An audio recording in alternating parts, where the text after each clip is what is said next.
Siapa yang tidak kenal WhatsApp di era smartphone sekarang ini? Aplikasi Messenger yang disediakan di smartphone seolah menggantikan peran SMS yang bertahun-tahun kita gunakan. Dengan memanfaatkan hubungan internet smartphone, WhatsApp dapat digunakan untuk mengirim dan menerima pesan, gambar, audio, video, kontak, dan lokasi. WhatsApp merupakan aplikasi pesan instan untuk smartphone. Jika dilihat dari fungsinya, WhatsApp hampir sama dengan aplikasi SMS yang biasa kita gunakan di ponsel lama. Di aplikasi ini, kita tak perlu khawatir soal panjang pendeknya karakter. Tidak ada batasan selama data internet kita memadai. Meskipun merupakan aplikasi pesan instan, ada yang unik dari WhatsApp. Walaupun pengiriman pesannya menggunakan nomor ponsel, tetapi dia tidak mengurangi pulsa di nomor kita karena sudah berbasis internet. WhatsApp juga lebih simpel dibanding BBM dan Line karena pengenalannya hanya menggunakan nomor ponsel. Berbeda dengan BBM yang menggunakan PIN, sedangkan di Line selain nomor ponsel harus ada email dan juga nama pengguna.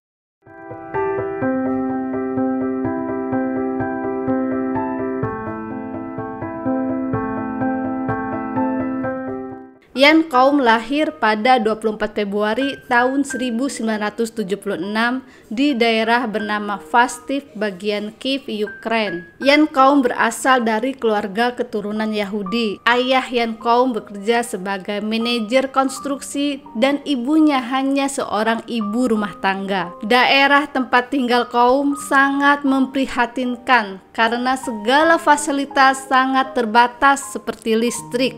Bahkan hanya untuk mandi saja mereka harus mengantri di tempat pemandian umum. Karena tingginya gejolak politik dan gerakan anti-Yahudi di Ukraina, untuk menghindarinya, keluarga Yan Kaum memutuskan untuk pindah ke Amerika Serikat pada tahun 1990. Kaum yang saat itu masih berusia 16 tahun hanya pindah bersama ibu dan neneknya.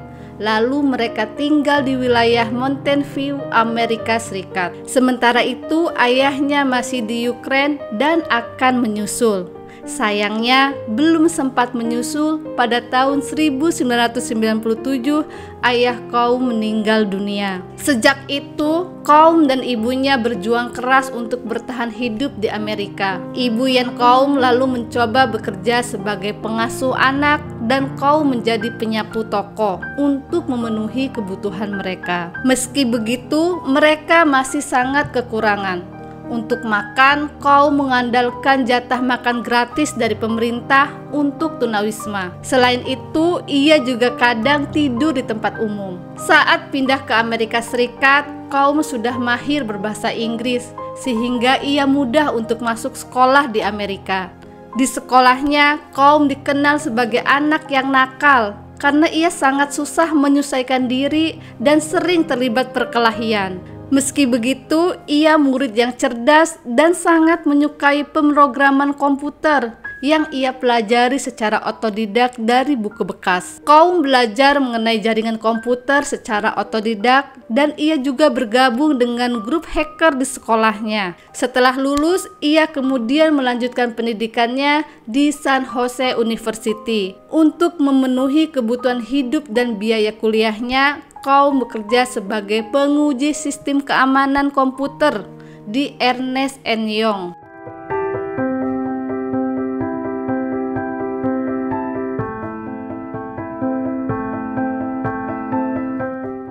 Pada tahun 1997, Kaum bertemu dengan Brian Axton, seorang pegawai Yahoo yang kemudian hari menjadi partner dalam mendirikan WhatsApp. Berbekal pengetahuan tentang komputer yang cukup, Kaum lalu mencoba melamar pekerjaan di Yahoo atas saran Brian Axton dan kemudian ia diterima. Karena masih kuliah, kemudian ia memutuskan untuk keluar dari kampusnya dan fokus untuk bekerja di Yahoo. 7 tahun bekerja di Yahoo, pada tahun 2007, Ian Combs dan Brian Axton memutuskan mundur dari Yahoo karena menganggap Yahoo akan susah berkembang di masa depan. Mereka mencoba melamar pekerjaan di Facebook, namun sialnya mereka berdua ditolak. Ide terciptanya WhatsApp sebenarnya tercetus ketika pada tahun 2009 Ian Combs membeli sebuah iPhone yang pada tahun itu iPhone sedang tenar-tenarnya. Ia tertarik dengan kumpulan kontak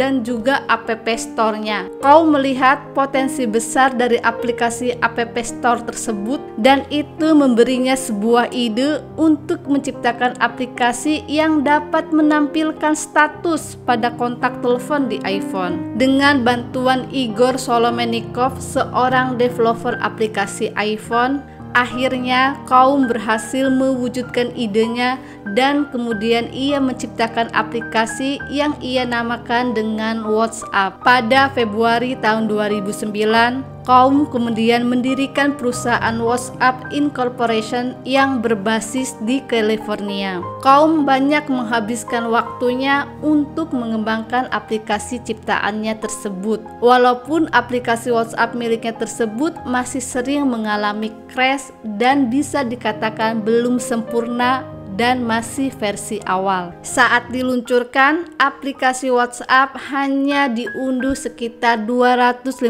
orang dan itu pun kebanyakan teman Ian Combs sendiri. Dengan kerja keras yang ia lakukan, akhirnya Ian Combs bisa mengembangkan aplikasi ciptaannya hingga dikenal di seluruh dunia hingga sekarang.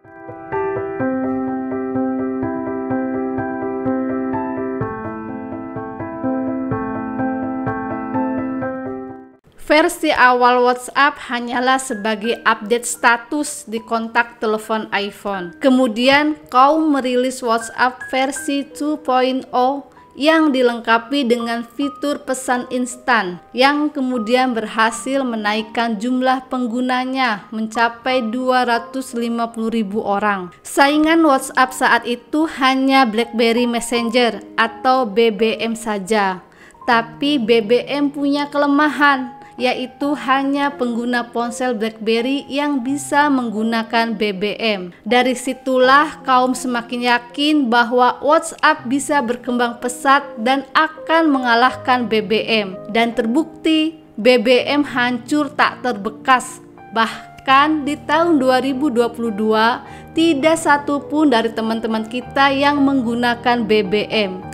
Brian Axton lalu membantu Combs dengan mencari investor untuk mendanai pengembangan aplikasi WhatsApp. Alhasil, dana terkumpul sebanyak $250.000. Dana tersebut berasal dari mantan karyawan Yahoo. Kemudian secara resmi, Axton bergabung dengan Ian Combs mengembangkan aplikasi WhatsApp. WhatsApp terus dikembangkan oleh Ian Combs dan berhasil meluncurkan fitur pengiriman foto di iPhone. Selain itu, ia juga merilis WhatsApp untuk device lain seperti Android dan BlackBerry. Kemudian pada tahun 2010, WhatsApp diubah menjadi aplikasi berbayar dan mereka berhasil memperoleh pendapatan sebesar $5.000 pada bulan pertama. Hal tersebut membuat investor lain berdatangan untuk menanamkan modal di WhatsApp, seperti Sequoia Capital yang menanamkan dana sebesar $8 juta. Memasuki tahun 2011, WhatsApp masuk dalam 20 besar aplikasi populer di App Store. Pada tahun 2013, WhatsApp berhasil memiliki pengguna aktif sekitar 200 juta. WhatsApp yang terus berkembang pesat membuat Google dan Facebook berebut mengakuisisinya. Kemudian pada tahun 2013, Combs bersama Brian Axton setuju untuk menjual WhatsApp ke Facebook dengan nilai sebesar $19 miliar.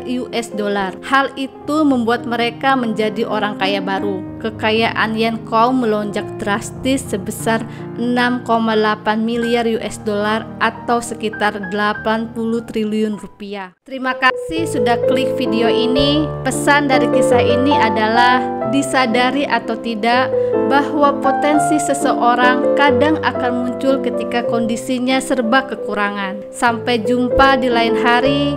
Jangan bosan-bosan berdoa kepada Tuhan untuk minta yang terbaik dalam hidup ini. Cerita Nia, cerita tentang sekitar kita.